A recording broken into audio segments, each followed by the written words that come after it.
Shalom, shalom, bien-aimés. Donc, nous continuons avec nos émissions d'études bibliques. Donc, c'est très important que les chrétiens puissent apprendre la parole. Bien-aimés, quand vous êtes un chrétien qui est né de nouveau, vous êtes un chrétien, peu importe, vous êtes obligé d'apprendre chaque jour la parole. Vous voulez grandir spirituellement et c'est seulement avec la prière et la connaissance de la parole que vous pouvez grandir. Que le Saint-Esprit prenne le contrôle de cette émission pour que nous puissions beaucoup apprendre ensemble. Alors, aujourd'hui, nous allons parler du livre de Exode dans l'Ancien Testament. Alors, le livre de Exode est un livre qui est très intéressant pour les chrétiens parce que ça nous parle de comment Israël a quitté l'Égypte pour prendre le chemin vers Canaan. Alors, Exode 1 jusqu'à 18, ça nous parle de la délivrance d'Israël qui est en train de quitter l'Égypte et de pouvoir partir vers Canaan. Et donc, le peuple israélite, le peuple hébreu a beaucoup crié. Le Seigneur a entendu leurs cris.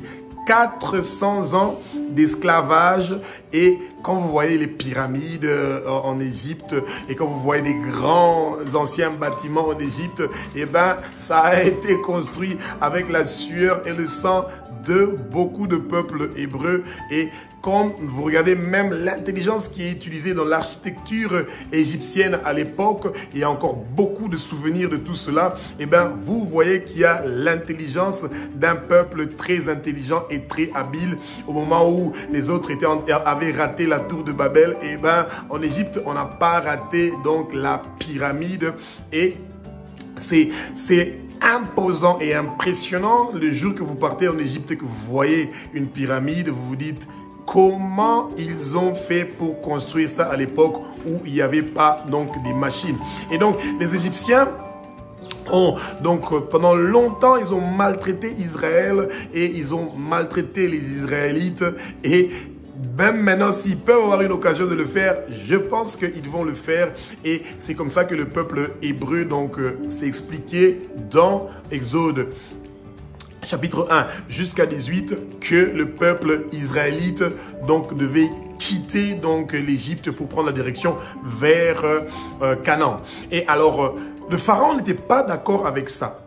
Il voulait absolument pas que Israël puisse quitter l'Égypte et partir vers Canaan parce que le Seigneur a envoyé Moïse pour demander à Moïse qu'il part pour dire à Pharaon que le Seigneur veut que son peuple puisse partir le servir dans le désert. Et c'est 3 millions de gens qui ont quitté l'Égypte et qui étaient en train de partir vers Canaan. Et c'est vraiment massif. C'est un événement incroyable de voir que tout un peuple, 3 millions de gens qui sont en route avec leurs animaux en train de partir vers une autre nation et récupérer leur terre qui appartenait à Abraham et à Isaac et à Jacob. Et quand les patriarches n'étaient pas là, d'autres nations ont pris Canaan et Israël devait retourner pour prendre Canaan, la terre que le Seigneur avait promis à Abraham et à tous ses descendants. Alors, ensuite, on a Exode 19 jusqu'à 40 qui commence maintenant à parler des commandements que le Seigneur donne à Israël. Bien aimé, quand on a une nation ou on a une famille, le Seigneur veut qu'il y ait des règles, qu'il y ait des compromis, des accords. Le Seigneur ne veut pas qu'on soit son esclave, non. Le Seigneur est un partisan de la liberté. Ah bah, c'est pour ça que l'homme continue même à commettre le péché. Pourquoi? Parce que le Seigneur est partisan de la liberté. Le Seigneur nous donne la liberté pour que notre intelligence, nos émotions et que notre volonté puissent faire ce que nous voulons.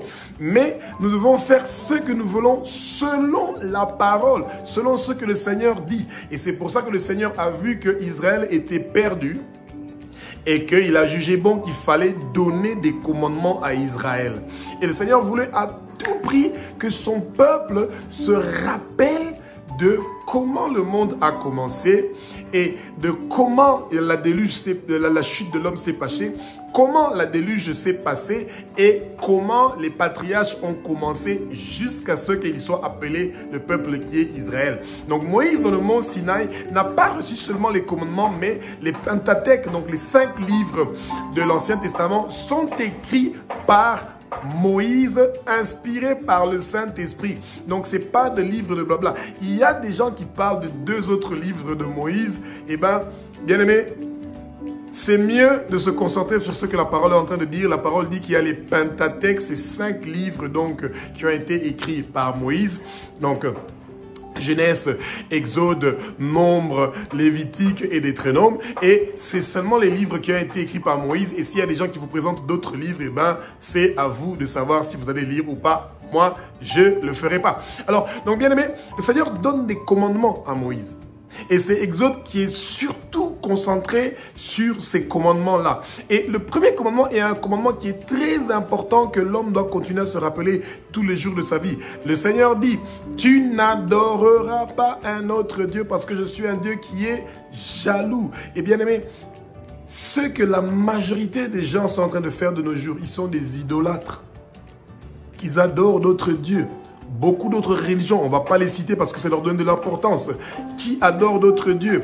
Quand vous priez que Marie intercède pour vous, quand vous priez que Krishna intercède pour vous, quand vous priez que celui-là et celle-là intercèdent pour vous, Jésus-Christ de Nazareth est venu pour briser le voile qui nous séparait de pouvoir avoir accès au Saint des Saints.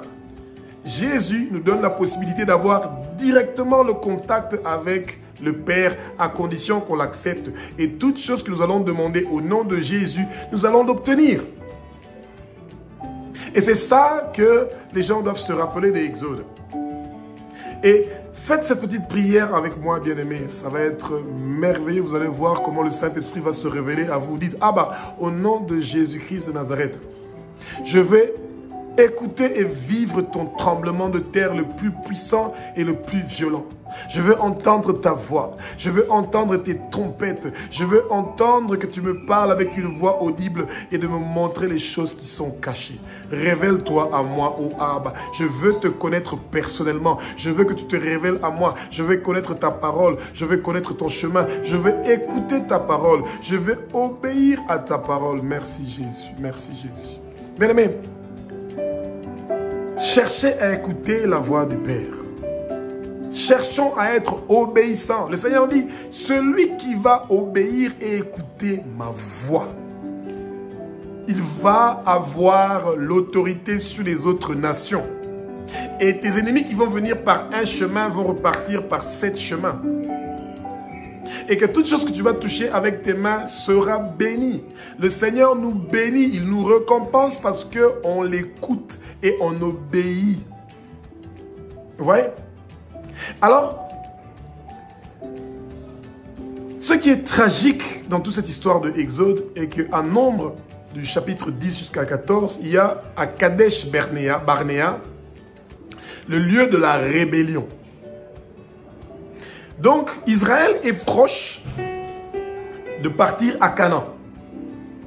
Et ils envoient 12 espions, dont notamment Josué et Caleb, pour aller, pour regarder si Canaan est la terre de lait et de miel, comme le Seigneur les avait parlé. Bien aimé, les gens qui étaient devant la mer Rouge, que le Seigneur a séparé la mer Rouge en deux, qui sont passés à sec, à 3 millions avec leurs animaux, pourquoi ils ont douté que le Seigneur peut leur délivrer de leurs ennemis et qu'ils vont réussir?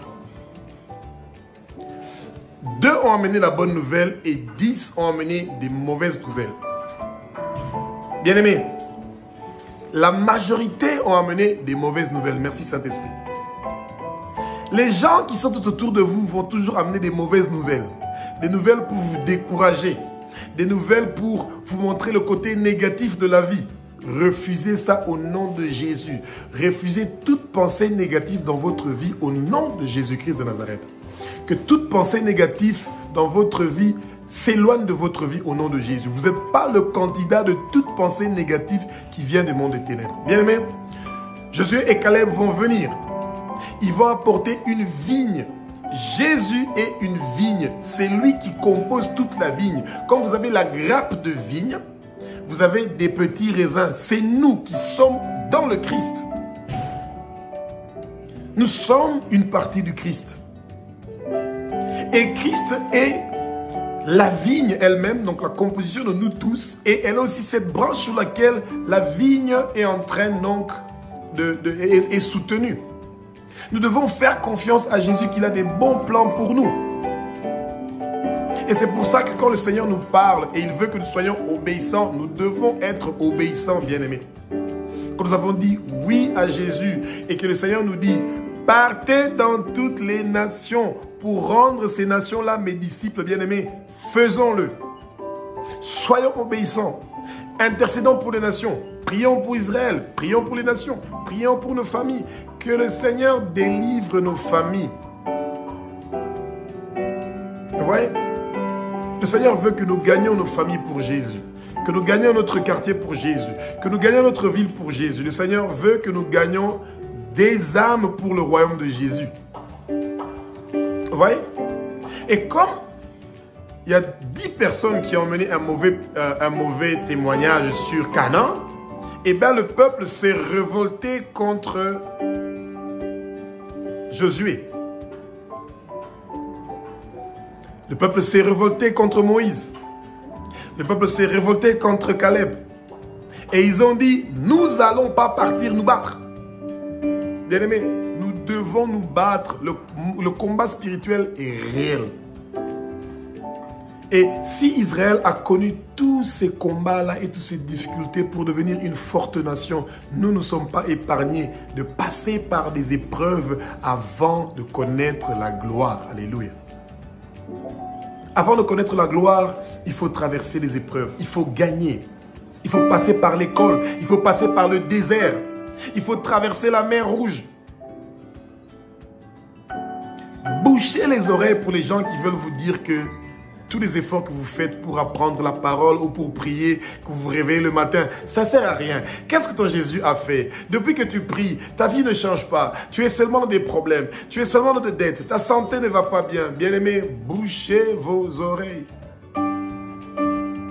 Josué et Caleb l'ont fait. Et vous avez vu comment le Seigneur les a élevés en dignité. Quand à Kadesh Barnéa, Israël s'est révolté, le Seigneur était très fâché. Abba, notre Père Jésus, était très fâché contre Israël. Et il s'est décidé que seulement Josué et Caleb, qui avaient dit que oui, nous allons gagner ce peuple-là, c'est les deux qui sont arrivés finalement à Canaan. Et Nombre, à partir du chapitre 20, nous parle maintenant de comment Israël a commencé à tourner 40 ans dans le désert. Bien aimé, à l'époque, quand on quittait l'Égypte pour aller à Canaan, on faisait 11 jours. C'était un petit voyage. La preuve, vous vous rappelez, Jacob avait envoyé ses enfants pour partir en Égypte pour aller regarder s'il y avait de la nourriture là-bas. Et ils sont partis, ils sont revenus, ils ont pris Benjamin, ils sont repartis, ensuite ils sont revenus, ils ont pris leur papa et ensuite ils sont revenus. Ils ont fait combien de tours? Vous voyez? Ils n'ont pas fait 40 ans. Mais Israël a fait 40 ans pour arriver jusqu'à Canaan. Et quand ils sont arrivés à 40 ans, bien aimés, 2 personnes parmi ceux qui ont quitté initialement, ceux qui ont vu la main du Seigneur en Égypte, 2 seulement sont arrivés à Canaan, Josué et Caleb. Pour vous dire, bien aimés, que le combat est sérieux et que nous devons nous battre. Donc, Exode nous parle donc de comment le Seigneur voulait redresser son peuple, comment il les a libérés, mais comment il voulait aussi les dresser, qu'ils soient des gens qui sont purs, justes et saints. Et le Seigneur voulait régner, il voulait continuer à régner sur son peuple. Il voulait que c'est lui qui soit celui qui va diriger son peuple. Le Seigneur veut diriger votre vie. Que le Saint-Esprit prenne le contrôle de votre vie. Que le Saint-Esprit prenne le contrôle de votre famille. Et que vous soyez délivrés de toutes les difficultés, les problèmes que vous en avez de traverser. Et ceux qui n'ont pas donné leur vie, qu'ils donnent leur vie maintenant à Jésus-Christ. C'est le bon moment. Vous voulez manger de l'arbre de vie qui se trouve au milieu du paradis de Dieu. C'est le bon moment. Vous voulez porter les vêtements blancs. C'est le bon moment. Vous voulez que votre nom soit inscrit dans le livre de vie de l'agneau. C'est le bon moment. Bien-aimé. Alléluia. Merci Jésus. Merci Jésus. Merci Jésus.